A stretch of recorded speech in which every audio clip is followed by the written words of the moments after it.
Hey everyone, this is Vital Hakurajarev and I'm here with my recap and review of Sanctuary, A Witch's Tale, Season number 1, Episode number 6, which is the penultimate episode. Next week is going to be the finale, and yeah, the thing that we all knew was going to happen, happened by the end of this particular episode. And also there were a couple of surprises, and if you have been following my coverage of this season, you would know that I've been side eyeing Izzy for a while now because her character is always around in a way, but she never necessarily does anything. But this episode kind of changes that. So, yeah, Izzy is one of the suspects, but we'll get to it in a bit basically. So, the episode opens up with Harper taking Izzy to her mom's little greenhouse, her spell room, and this is where she ends up taking out the forbidden book, the Star-Crossed Grimoire or something, and she ends up telling Izzy that, hey, my mom's like, this is one of the darkest books out there, one of the most powerful books, and in the wrong hands it can be very, very dangerous. And Harper ends up opening the book to where those symbols are, and I think it kind of like reaches out to Izzy or something, and I'm like, wow, wow, wow. Also, the way that the book was just put away in like a weird little hidden cabinet without it necessarily needing some sort of magical password or something, like, okay, okay, plot convenience come true. With Sarah trying to do the Sunstone spell in the previous episode, of course it didn't work because she didn't have enough magical energy to make it work.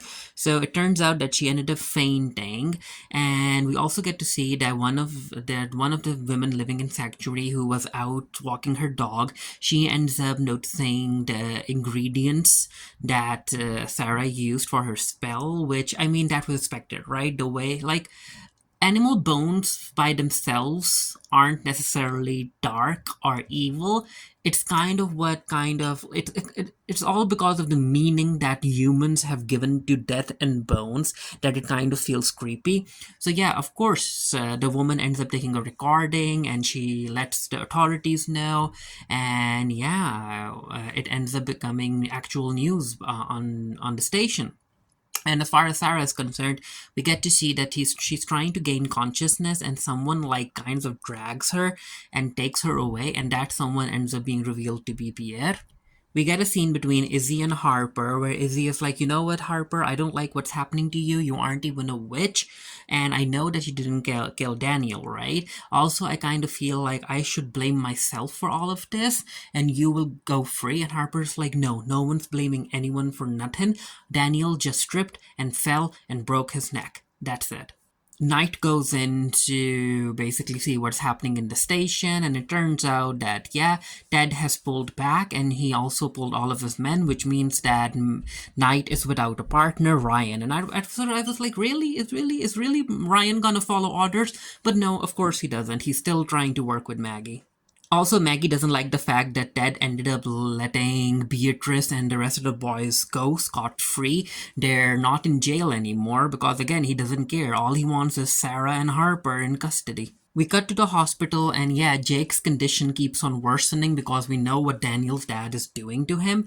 And Abigail is a bit concerned. She's like, I hope that Jake ends up becoming better or something. And who knows if he'll get sicker, right? And Michael is like, no, he will get sicker. And she's like, what do you mean? And then that's where she realizes that, oh, so Michael is responsible for making Jake sicker. And she's like, you're just making him appear sicker, right? He's not actually getting sick. And Michael is like, I'm like, wow, he's just evil. Sarah wakes up, she thanks Pierre, and she's like, I thought you weren't gonna help me. And Pierre is like, well, I wasn't gonna help you cast a spell, but I am not just gonna let you like die out there under the tree, right? And then Sarah basically kind of wakes up more, and she ends up hearing the voicemail that Maggie sent her about the video and evidence, basically saying that wasn't involved in Daniel's death.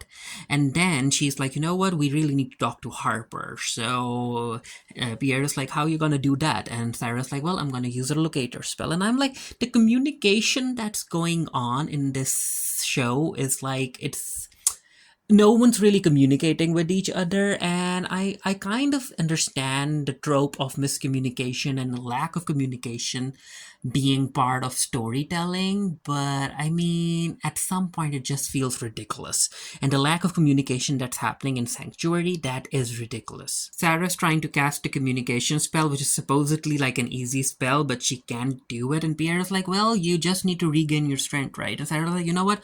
I'm gonna try something. So she asks Pierre to put a candle in front of her. So apparently, I guess she's gonna light the candle with magic, but no, it's supposed to be something very basic, but she's unable to do it. And she's like, Pierre, I think I lost my magic. And Pierre is like, what do you mean? She's like, I knew that this could happen with me trying to cast the Sunstone Rite spell by myself, but I never thought that it would actually happen. But now it's happened, and I don't know if I can function, right?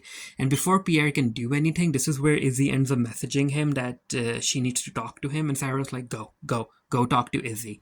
And we also get to see that Maggie ends up getting contacted by Ryan, and so she goes to meet him too. Yeah, things are bad for Jake. His mom is there, and apparently he's delirious and stuff. And Michael ends up basically telling her again that, hey, I know that I'm a very good medical professional, and we do have a lot of advancement in medicine, but come on, we're fighting a magical curse here, so there's not really much we can do. Ryan ends up meeting Maggie, and he's like, well, I was scanning through the social media and new evidence came up. And Maggie's like, what? So he ends up showing her an image, and it turns out that Izzy was at the party that night. And Maggie's like, what? And in the image, Izzy is going up the stairs like a minute before Daniel's death. And Maggie's like, oh no. But yeah, we need to go and talk to Izzy about this. Izzy is sitting at the kitchen counter tabletop or the island, and she's like apparently drawing something, and Bridget comes in, and Bridget's like, Izzy, are you okay? Are you feeling well? But no, apparently she's not feeling well. And before Bridget can continue talking to Izzy, Maggie appears, and yeah, Izzy just goes up into her room. Maggie ends up telling Bridget that she needs to talk to Izzy. It's nothing serious, just a few questions. And Bridget is like, yeah, okay, I'll go and see if she's ready to talk. And Bridget also brings up the fact that because people are against Sarah, they're also now against Bridget. And also, Bridget kind of feels bad for not supporting Sarah, but I'm like, Bridget, you know what? It's a bit too late for that now. With Bridget gone upstairs to check on Izzy, this is where Maggie notices something, and she ends up tracing out something on a paper, and it turns out that Izzy was basically sitting at a table making the same sigils that were in the Star-Crossed Grimoire, and Maggie's like, ooh, I need to investigate this. Pierre ends up coming back, and Sarah's like, everything okay? And Pierre's like, yeah, everything goes okay with Izzy. She just wanted to talk to me about something, but we have resolved that issue. And this is where Sarah brings up the fact that if she has indeed lost her magic, then who is she? Who is Sarah Fenn without her magic? And Pierre is like, but you are so much more than your magic, Sarah, and yada yada yada. And Sarah's like, oh, you're just saying that. You're just too kind, and also you're a mate and whatnot. You're my friend. Of course, you're biased when it comes to the decisions that I make. And this is where Sarah notices that she is missing her amulet, and she's like, oh no, my amulet. Seraphina gave it to me, so I need to go back to where I cast the Sunstone Rite spell, and I need to get my amulet back. Abigail and Michael end up having a conversation about what happened with Daniel, because they know that he was abusive. He was he was assaulting other girls and whatnot. And this is where Michael is like, okay, you know what? Even if Jake dies, who cares? Because Daniel despised Jake, and Abigail is like, no, he was such a sweetheart and blah blah blah. And then she's like, but then he changed. And then it struck her. She was like, oh, Daniel changed the day that he was resurrected. And yeah, so that's gonna be Abigail's plan, because she feels that she lost the loving version of her kid when Sarah ended up resurrecting him, and now she's going to use that as a weapon to continue pushing Sanctuary against Sarah. And I'm like, whoa, yeah, Abigail is smart, and the actress who's playing Abigail, she's like eating in the role. Maggie and Ryan end up going to Professor Maloney's in order to learn more about the sigils and if Izzy had it in her to cast spells. And she's like, okay, so can Izzy be connected to a line of witches? And Professor Maloney is like, well, yeah, usually, even if there were witches in your family like 4 or 5 generations ago, that witchcraft can pop up like after 4 or 5 generations. So it is a possibility. And then she looks at the sigils and she explains that how one of the sigils is about concealment. There's also one, with the major one is about destruction. And she's like, and Maggie's like, could Sarah have tutored Izzy? And Professor Maloney's like, no, no, no, that's not possible. Witches don't teach such stuff to others. And then Maggie is like, well, maybe Izzy had access to the book without Sarah knowing, and Maloney's like, yeah, that could be possible. The local news is on the site where Sarah performed the magic last night, and Harper notices the news on TV, and I'm like, Harper, call your mom, for heaven's sake. Sarah goes to the park in order to retrieve her amulet, but of course she can't do that because the news people are there. And yeah, Abigail ended up announcing another meetup in Daniel's memory. A whole lot of people are there. There are people supporting Daniel, and then there are girls from the football team who were assaulted by Daniel.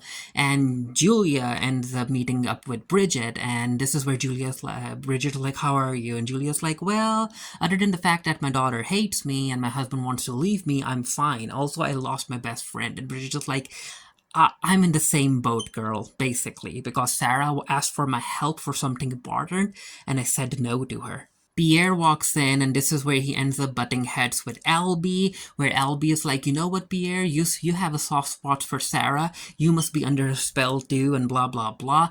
And Pierre is like, you know what, you're the one who cheated on your wife, Sarah did you a favor, and these two fight, and Albie ends up, like, punching Pierre in the face, and I'm like, I want Pierre to get his lick back, I want to see him punch Albie in the finale. Ed comes up to the mic first, and this is where he ends up saying that my son Jake has fallen ill, he's cursed, other people have fallen ill too, Sarah Fenn is cursing our little town of Sanctuary, and this is where he ends up telling the truth, that he had issues with alcoholism, and Sarah ended up using her witchcraft in order to help him, but then she also ended up using his weakness as blackmail in order to force Jake to rescind his statement. Pierre basically ends up calling Sarah, and he's like, Sarah, you need to get ready, girl. This is turning bad. We need to go.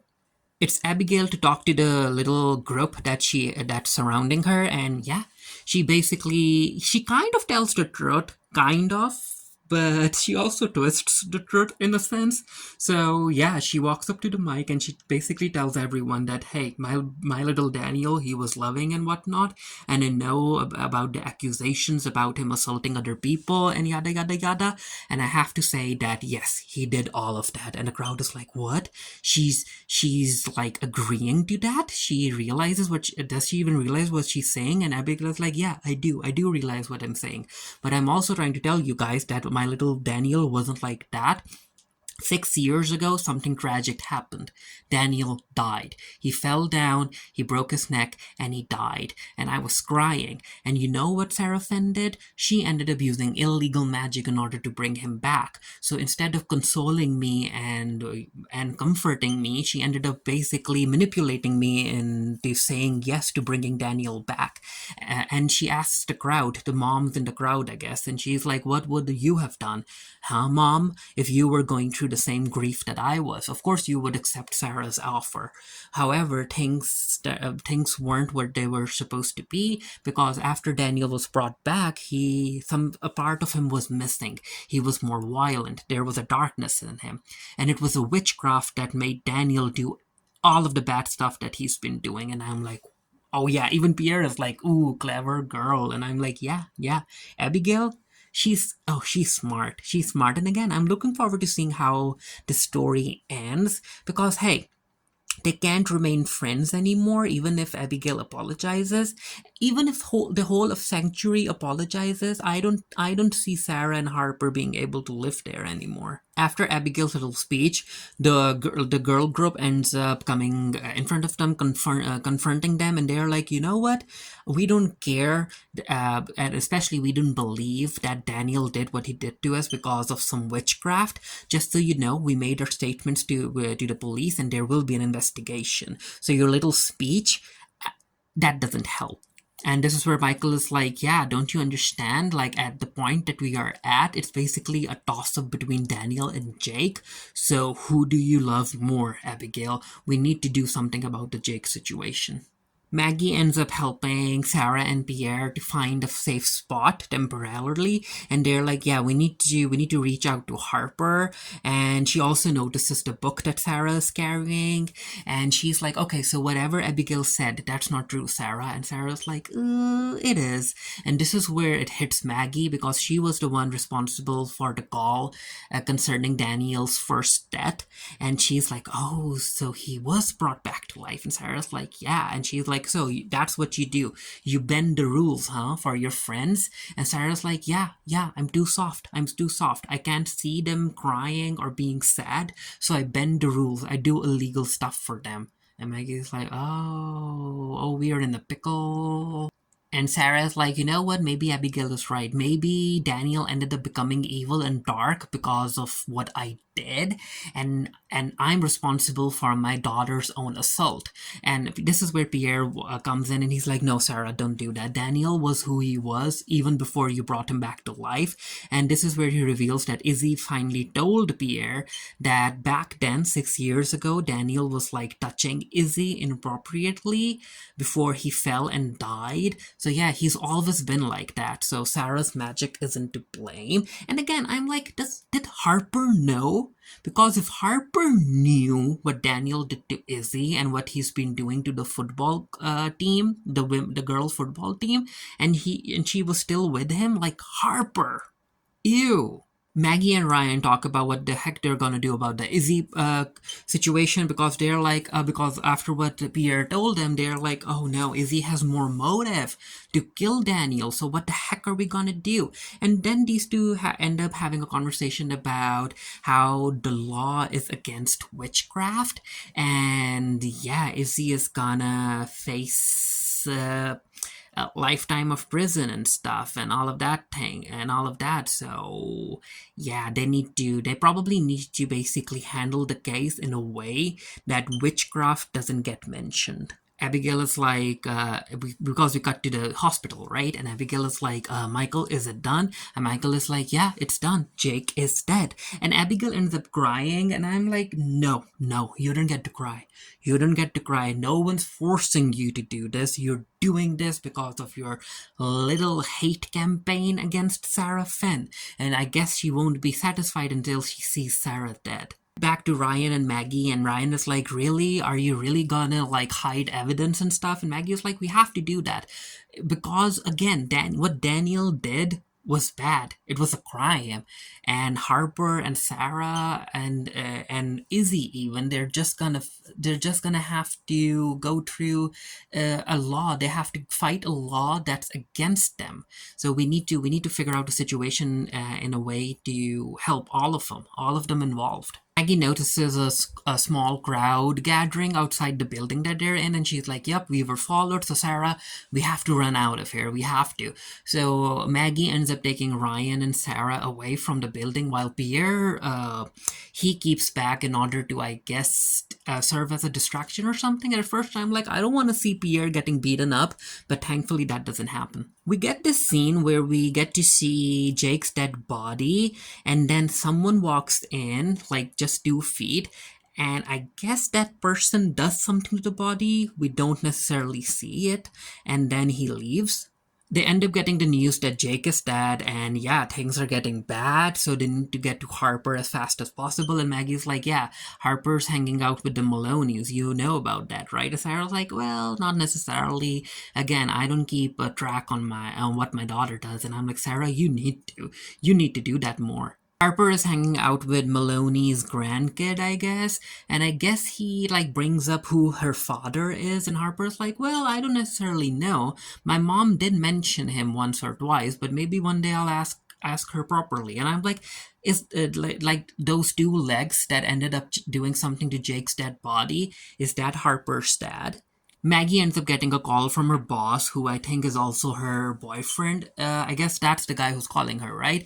And he's like, "Yeah, things have escalated in Sanctuary. You need to bring Harper and Sarah in." And Maggie's like, "No, can't you see that whatever's happening, it's because of mass hysteria? There's no witchcraft involved. Harper and Sarah are innocent." And yeah, the guy on the other end of the phone isn't in the mood to listen. And he's like, "No, I don't care," because even Maggie is like, "You need to support me on this." But he's like, "No, it's an order. Bring them in." It's like, Harper, we need to leave. We need to leave Sanctuary, and I need you to trust me, magic or no magic. I need you to trust me when it comes to the next steps that we have to take. And Harper's like, what do you mean no magic? And this is where Sarah tells Harper that she's lost her magic. Harper ends up giving Sarah her amulet back, and Sarah's like, where did you find it? And Harper's like, I went back to find it, I guess. I guess that's what he did. Or maybe I think that's the same. Yeah, it's the same amulet that Serafina gave Sarah. And it kind of like glows, so that would mean that Sarah's magic is back. So I guess in the finale we might end up seeing her cast a spell or two. And yeah, the mother and daughter hug it out, but then this is where Ted ends up arriving with the rest of the police force. And they end up hitting Sarah and Harper as they're arresting them, and I'm like, wow, police being brutal, whoop-de-doo. And Maggie ends up coming in and punching Dad, and she's like, what the heck are you doing? And Dad is not in the mood because, again, he just lost his son Jake, his only son, and I think he lost his son without the son even being open about his sexuality. Maybe Ted knew, but yeah, I'm like, bury your gays, I guess. But yeah, Dad, like, he's not in the mood, so he like grabs Maggie by the collar, and he also like threatens her by taking out a taser gun and placing it next to her stomach, ready to shoot her if she says something. And Dad is like, "This is happening, Maggie, and I need you to step back." And the episode closes with Harper giving Ted that look. And I'm like, ooh, yeah, again, I am looking forward to seeing what's going to happen in the finale. And this is supposed to be like a limited series, but I hope it gets a season 2. Like, maybe about another witch or two or something. I don't know. But again, let's see. Let's see what's up with Izzy. The mystery is still there, because if you ask me right now who was responsible for Daniel's death, I don't know. I can't say. But yeah, let me know what you thought of the episode down in the comment section below. And until next time, stay happy, stay safe, stay blessed. See you guys later.